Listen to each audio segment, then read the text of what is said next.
Özbek, Türkmen, Uygur, Tatar, Azer bir boydur. Kara, Kalpak, Kırgız, Kazak bunlar bir soydur.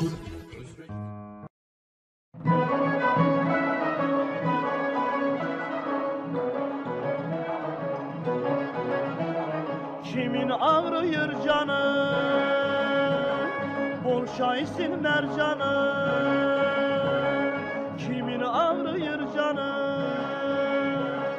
bol şahisin mercanı. Her bir derdin dermanı çay çay çay. Her bir derdin dermanı çay çay çay. Armudu istekanda çay. Yüreğimiz yananda çay. Adlısan dadlısan çay çay çay. Etini sen dadlısan çay çay çay.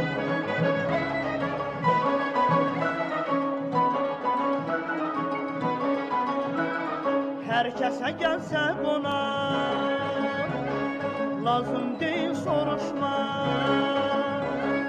Versin yemekten kabak şay şay şay.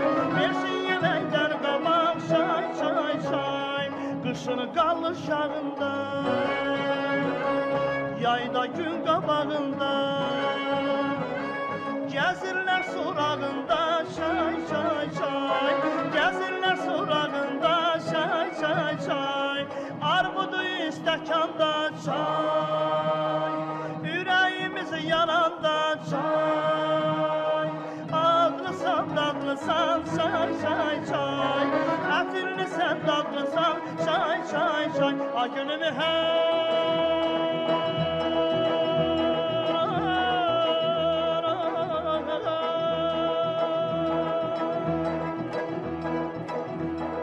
adını gezirinleri,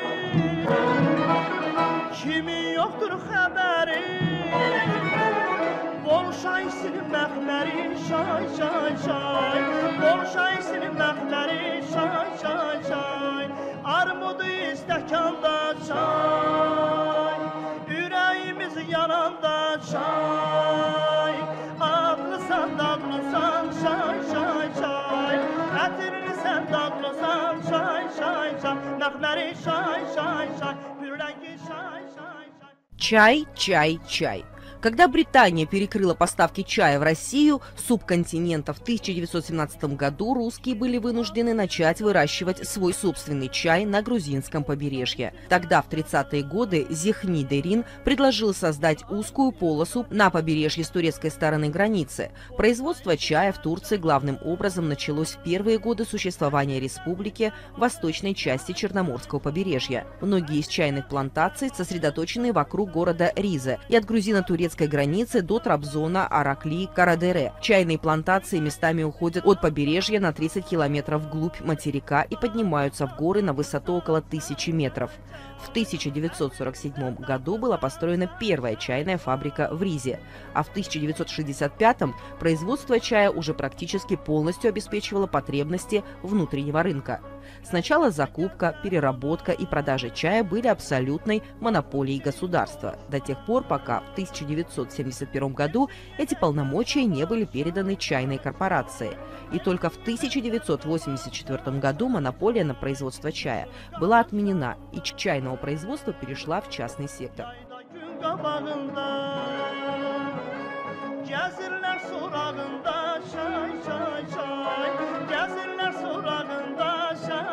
Для большинства чужестранцев, которые едут на восток вдоль побережья Черного моря, дорога оканчивается в Трабзоне с его замечательными мечетями и реставрированным монастырем Сумела. Для тех отважных, кто решается продолжить свое путешествие до Грузии, Трабзон – самое подходящее место, где можно сделать последний привал в одном из лучших отелей, расположенных здесь.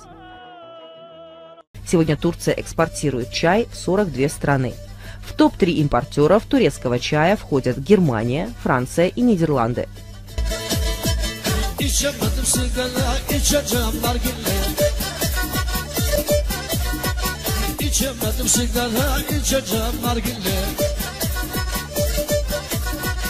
Yalnız gitmem gelin ya gel de gidelim bile, gel de gidelim bile. Yalnız gitsem geliyor, gel de bile. Съемочная группа «Мост дружбы» побывала недалеко от города Трабзон, на чайной фабрике «Ики Чай» 2 чая.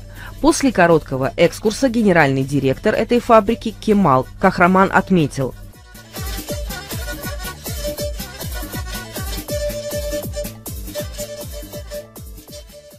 1986 yılından beri çay işiyle uğraşıyorum Trabzon'da. Sadece de çay işini yapıyoruz. Biz bulunduğumuz bu bölgeye geçen yıl fabrikayı taşıdık. Daha önceki yılda buradan 30 kilometre ileride Yomra ilçesi var. Yine Trabzon'un. Мы с 1986 года занимаемся производством чая. Наш регион производит 30% чая Турции, и качество очень высокое, чем в Ризе. Вкус ближе к индийскому чаю. Наши чайные плантации молодые, 6-7 лет тому назад создавали, поэтому урожай получается высокого качества.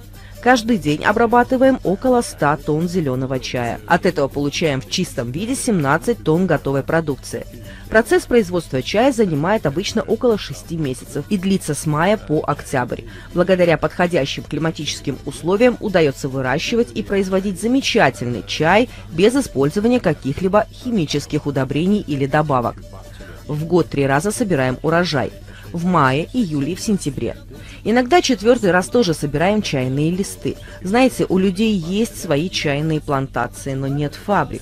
Они урожай сдают или государству, или фабрикантам. В общей сложности сегодня в Турции изготавливается в год 230-250 тысяч тонн чая. Получается, каждый человек в год использует около 3 килограммов продукции. В год нашу фабрику посещает более 50 тысяч туристов. Завяливание – это процесс, при котором содержание воды с 70-80% уменьшается до 50-55%. Происходит в специальных камерах, в которых регулируется уровень температуры и влажности. Скручивание листа – это операция, при которой экстракт сухого чайного листа распределяется по поверхности проката листьев. Скручивание осуществляется в специальных машинах, роллерах, которые сжимают лист и, не раздавливая его внешне, разрушают структуру листа на клеточном уровне. Таким путем высвобождается аромат листа и дается старт процессу окисления его воздухом. Таким образом, с момента скручивания начинается процесс ферментации. Важной задачей скручивания также является придание ему необходимого внешнего вида, для чего завяленный чайный лист свертывается винтообразно в трубочку. Ферментация является кульминацией биохимических процессов, происходящих при завяливании и скручивании, и наиболее важным процессом при производстве черного чая. За время ферментации скрученный лист в результате окислительных процессов приобретает другой цвет, и изменяются вещества, придающие горечь чайному листу. Сушка. Цель сушки – прекращение процесса ферментации под действием высокой температуры, удаление из листа излишней влаги до 3-4% и окончательное формирование качества готового чая. Тепловая сушка ферментированного чайного листа позволяет получить черный чай с характерным внешним видом, вкусом, цветом и ароматом. Сортировка. Это процесс, при котором сухой чай после сушки в печи подвергается сортировке на ситах разных номеров по толщине и качеству. Турция входит в первую 5 по производству чая в мире. А сами турки шутят, что страна может быть и 5-я по производству, но по потреблению точно 1-я. Biz teşekkür ederiz. Ata diyarına selamlar, saygılar. Herkese mutlu, huzurlu yaşantılar diliyoruz memleketlerinde. Чаепитие, душевная беседа за чашкой чая, имеет давние традиции. Уже в летописях встречаются первые упоминания о традициях чайных посиделок. Чай мы пьем из небольших прозрачных стаканчиков, похожих по форме на любимый всей страной цветок тюльпан. Говорят, что такая зауженная кверху форма позволяет дольше сохранять напиток горячим. Стакан здесь сменяется за стаканом, чайник кипит круглые сутки, и ни один разговор не обойдется без чая. Таким образом, за день обычный турок может выпить около 30 стаканов горячего напитка, и это далеко не предел. Вы можете быть уверены, что чай вам предложат везде, куда бы вы ни пришли. Вопрос, не хотите ли чая, будет сразу вторым же после «как дела?». И даже если вы никуда не приходили, а просто прогуливаетесь по всему городу, вам встречается чай-джи, торговцы горячим чаем со специальными большими подносами, неизменно наполненными стаканчиками с душистым напитком. Распитие чая – это уже не просто процесс, а традиция. Чай – это признак гостеприимства и дружелюбия. А если вы вдруг отказываетесь от чая, то это может быть расценено по-разному, от легкой тревоги за ваш разум до смертельной обиды. Никакой толковой беседы не состоится, пока вы не согласитесь на чай. В Турции даже есть поговорка «разговор без чая, как небо без луны». Несвежий чай в Турции не пьют, он обязательно должен быть только что с пылу с жару. И есть еще целый чайный этикет, по которому вы можете много что понять о том, как к вам здесь относятся, в зависимости от того, как именно, сколько раз и кто в офисе спросил вас о чае. Но это уже высший пилотаж и явно не нужные иностранцу сложности. Вы можете увидеть место, где можно выпить чая. Это маленький замок, который возвышается на более низком холме на западе города. История этого замка восходит ко времени правления императора Юстиниана, известного также благодаря собору Айя-София в Стамбуле, хотя, как большинство замков, его время от времени обновляли, особенно во время правления в Трабзоне византийского императора Алексия II 1297-1330 годы.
Когда речь идет о малых народах Турции, что северо-восточная Турция является домом для нескольких этнических меньшинств, среди которых и лазы. О лазах, которые, скорее всего, пришли сюда с Кавказа и основали здесь свое собственное королевство в III веке нашей эры, известно немногое. У лазов есть свой собственный язык, который ближе к грузинскому, чем к турецкому. Лазы известны своей любовью к разведению ловчих птиц, к игре на трехструнной скрипке, называемой кеменче, а также за их энтузиазм в строении бетонных жилых блоков. Прежде мужчины-лазы были известны своей свирепостью, благодаря которой их часто нанимали в качестве телохранителей. Сегодня приезжие в первую очередь, скорее всего, обратят внимание на восхитительные красно-коричневые шали в черную и белую полоску, которые носят лазские женщины.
San sevdum,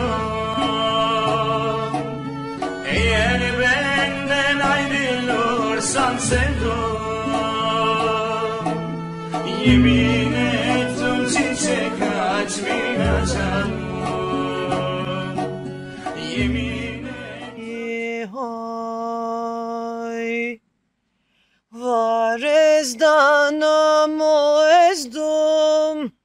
Jora varce varey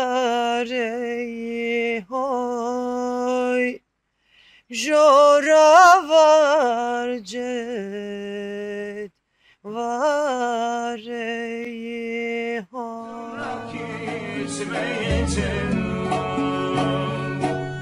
Yazıktır, günahtır, sevmiştim deme bari.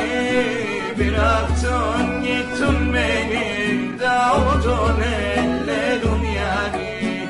Bıraktın gittin beni, Davud'un ellerin yari. Yazıktır, günahtır, sevmiştim deme bari. Bıraktın gittin beni, Davud'un ellerin yari. Bıraktın gittin beni, Davud'un ellerin yari.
Geç bizim kapılardan gözlerini güleyim.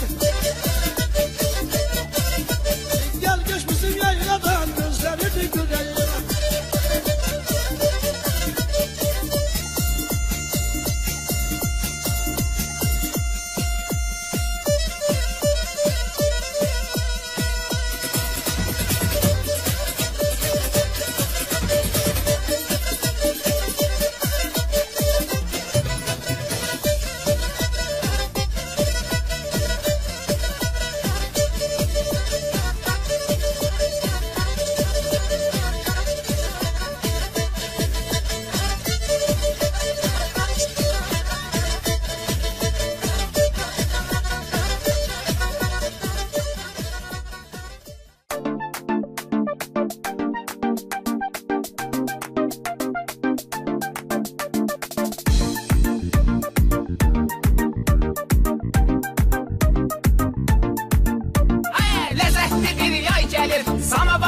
Çay gelir, mən indi hər şeydən uzaq durmuşam. Şəhətdən bana pay gəlir, ləzzətli bir yay gəlir. Samavarda çay gəlir, mən indi hər şeydən uzaq durmuşam. Ay, kənddən bana pay gəlir.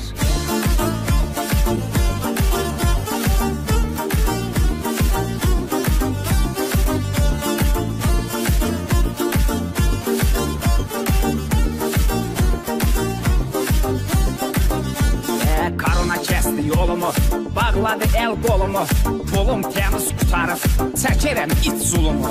Qışı çəkdiyi əziyyət, şükür bitdi həsrət.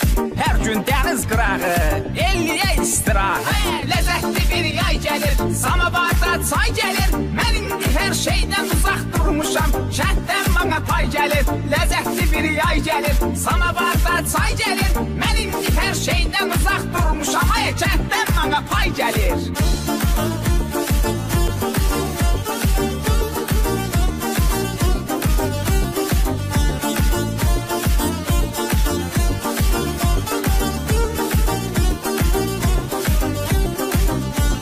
Yanmışam öz oduma, Ləzzət düşmür yadıma, qarpız çörək pendir çatır mənim dadıma. Oturmuşam bunda, sazım qoltuğumda, muşkulat sadə oğlandı, nə işi var Bodrumda? Ləzzətli bir yay gəlir, samavarda çay gəlir, mən indi hər şeydən uzaq durmuşam, kənddən bana pay gəlir. Ləzzətli bir yay gəlir, samavarda çay gəlir, mən indi hər şeydən uzaq durmuşam, kənddən bana pay gəlir.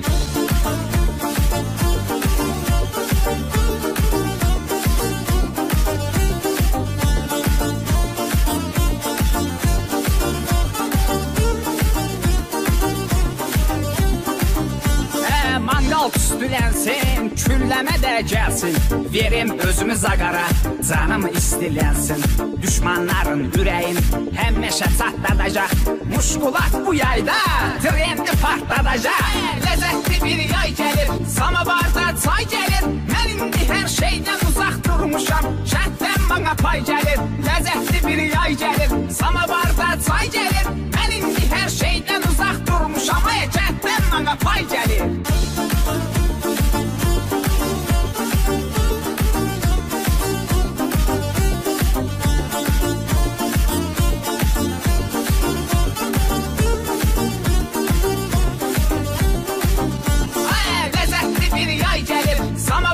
Çay gəlir, mən indi hər şeydən uzaq durmuşam, kənddən bana pay gəlir. Ləzzətli bir yay gəlir, samavarda çay gəlir, mən indi hər şeydən uzaq durmuşam, kənddən bana pay gəlir.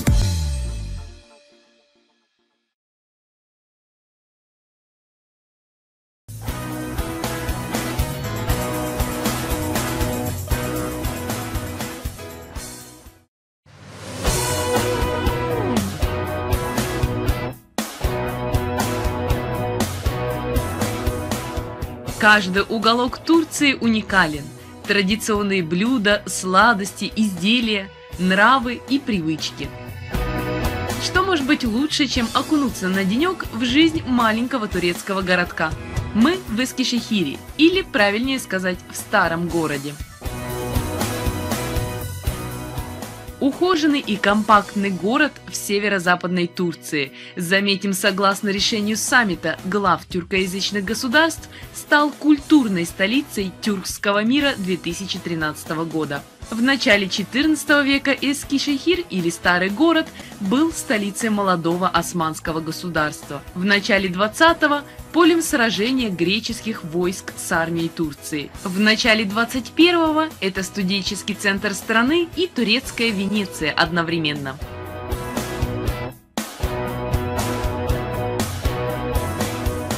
Начнем наше путешествие по этому необычному городу и не забываем делать заметки. Официально население Эскишехира около 650 тысяч человек, но поскольку именно в этом городе расположился самый крупный университет страны и 4-й в мире, с сентября по май население города увеличивается вдвое. И это неудивительно, в университете ежегодно проходят обучение 880 тысяч студентов. Эскишехир очень компактный город, центр его разделен каналами реки Посрук. Эта часть города называется Адалар, или в переводе на русский «острова». Каналы как бы выделяют в небольшие острова часть города, что в какой-то степени напоминает Венецию. Именно поэтому после реконструкции набережных в 2008 году здесь начали ходить венецианские гондолы. В выходные желающие прокатиться по каналам Эскишехира выстраиваются в очередь. Одна прогулка стоит 15 лир с человека. Адалар или острова – любимое место студентов. С утра до глубокой ночи здесь работают многочисленные кафе, рестораны и бары на любой вкус. Кстати, излюбленный транспорт здесь – велосипед. И это неудивительно. Город расположился на равнине, поэтому передвигаться на велосипеде не составляет труда. И по-студенчески дешево. Выпив свежего чая на островах, мы отправились за курительными трубками. Одун-Пазар – так называется исторический и туристический район Эскишехира. Отреставрированные здания XIX века, пекарни и лавочки мясников, мастерские – на каждом шагу история. Мастерство и искусство, передаваемое из поколения в поколение.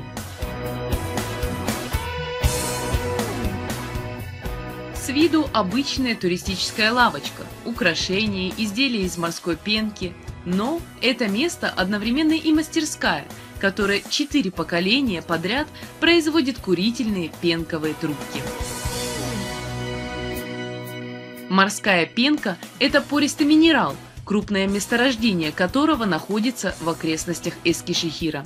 Пенковые трубки же появились в Европе в 1725 году, когда австрийский граф Андраси привез из Турции кусок морской пенки.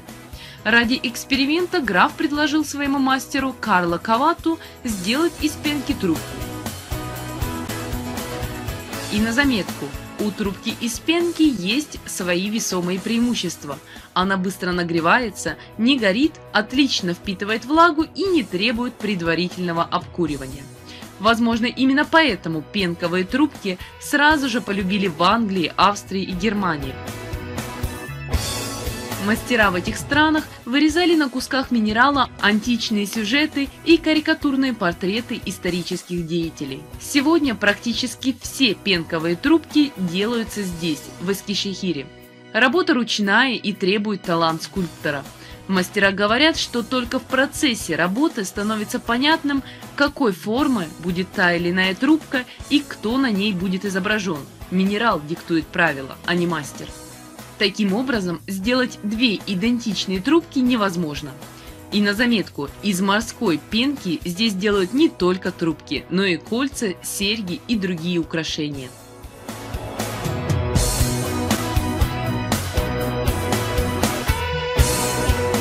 Нагуляв аппетит на островах и прогулявшись по историческому центру, мы отправились на поиски самого популярного блюда в Эскишехире. И каково было наше удивление, узнав, что это не что иное, как чебуреки. Оказывается, 70% жителей Эскишехира – это потомственные крымские татары. Поэтому именно это блюдо и стало визитной кулинарной карточкой старого города. Чебуреки здесь подают с пылу с жару. К ним подают также айран и, конечно же, большое количество салфеток. И на заметку, чебуреки в Эскишехире среднего размера, и мяса в них кладут не очень много, поэтому стоит заказать сразу 3 или даже 4 штуки. Приятного аппетита!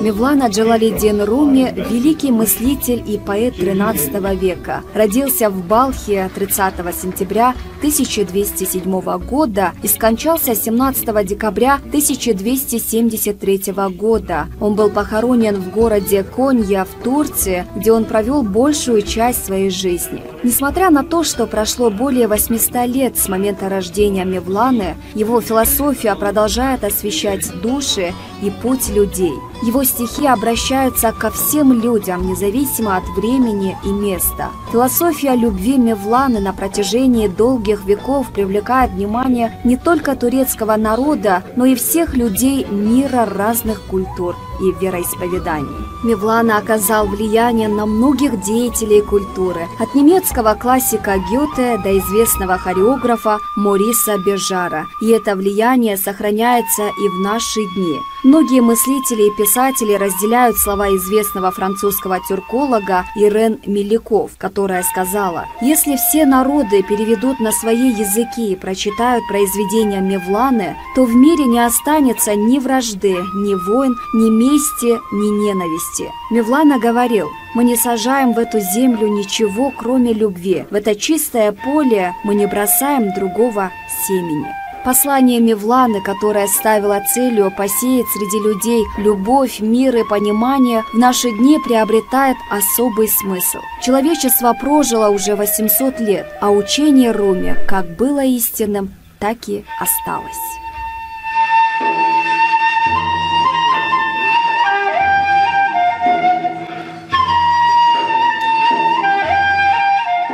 Всему, что зрим, прообраз есть. Основа есть вне нас. Она бессмертна, а умрет лишь то, что видит глаз. Не жалуйся, что свет погас, не плачь, что звук затих. Исчезли вовсе не они, а отражение их. А как же мы и наша суть? Едва лишь в мир придем, по лестнице метаморфоз совершаем наш подъем. Ты из эфира камнем стал, ты стал травой потом животным тайна тайн чередование том. И вот теперь ты человек, ты знанием наделен. Твой облик глина приняла, о, как непрочен он.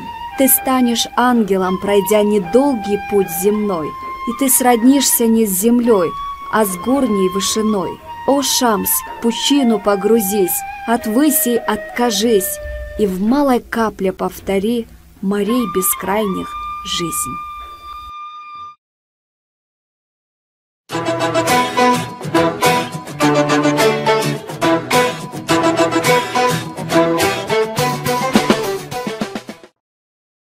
Доброта. Она не увядает и не ждет взаимности в ответ, никогда не жжет, а согревает, оставляя в душах яркий свет. Доброта не судит, не калечит, от нее не стоит ждать вреда, лишь она от злобы мир излечит, не завысив цену никогда. Доброта действительно бесценна, и старик, что кормит голубей, даже сам, не зная постепенно, эту землю делает добрей. И ребенок, пожалев дворнягу и отдав с портфеля бутерброд, доброте поступком дал присягу, что в беде друзей не подведет. Доброта, она всегда богаче самых состоятельных людей. У нее нет джипа, нет ни дачи, но Господь поведал нам о ней. И друг другу веря и жалея, не таская в сердце груз обид, в целом мы становимся добрее. Ничего, что там в груди щемит. Доброта всегда протянет руку, несмотря на сделанное зло. Не узнать о ней, вот это мука. С ней не всем столкнуться повезло. Доброта, как раненая птица, что, сломав крыло, стремится ввысь, и блеснет слезой на ресницах доброта, что верит в нашу жизнь. Где добро, там свет, а как иначе? Жизнь без милосердия пуста. Если от чужого горя плач, значит не иссякла доброта.